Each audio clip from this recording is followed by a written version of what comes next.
So I was locked in completely. I couldn't speak, move, see or hear for about 5.5 months. And then for the next 2.5 years, I couldn't feed myself or do anything. Now I have some movements, but not a great deal, but I'm still here. And when you were at your worst going through that, and obviously when you were in that situation, you didn't know if you would ever get any better. Did you want to end your life? Well, I did it this way.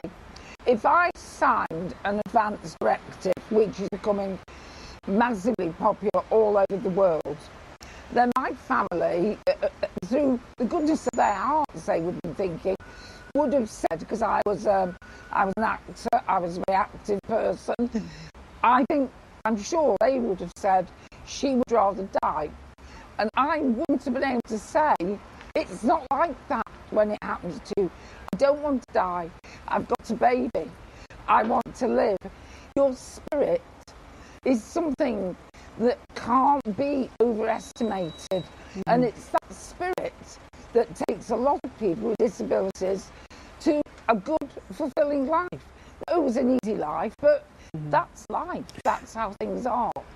So, I mean, obviously you say that you were in that situation, you did not want to die, but there are people who do want to die.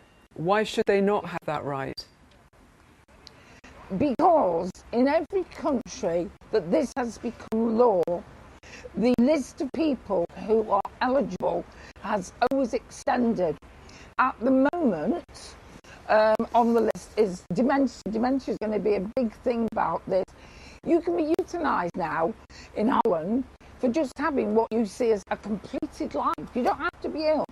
You can be euthanised for being mentally ill. You can be euthanised for feeling that you're getting old and you're losing your looks.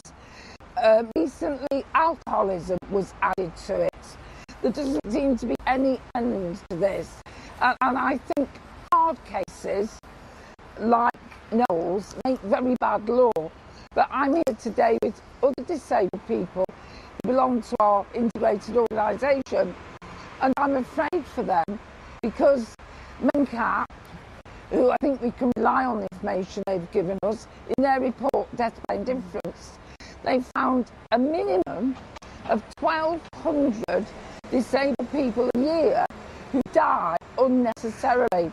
And I came to this through the death of a 9-year-old child who had an infection, and the staff in the hospital decided that her life wasn't worth saving, and she was allowed to die over a period of 3 weeks, and she could have been cured. I mean, so obviously you are very worried about a law potentially being the thin end of the wedge. If there could be complete safeguards around it, and lawyers for Noel Conway say that this case sets out strict criteria, and there would be clear potential safeguards to protect vulnerable people. If that were the case, would you be open to something in very specific cases? No, because you have to show me an instance. Look at Rotherham, look at Telford, look at all those places where those kids were taken into sexual slavery. They all had safeguards. The LCP, which we were instrumental in trying to put an end to, for which thousands of people died. That was a logarithm that was jam-packed with safeguards. The bottom line is, the end of the slippery slope is, we can't be trusted with power like this. I spoke tells us that.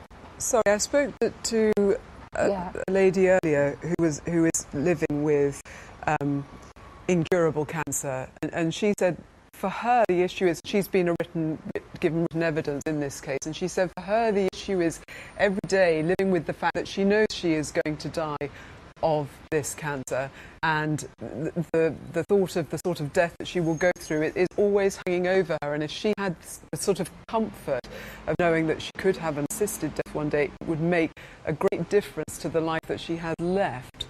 What would you say to somebody like her?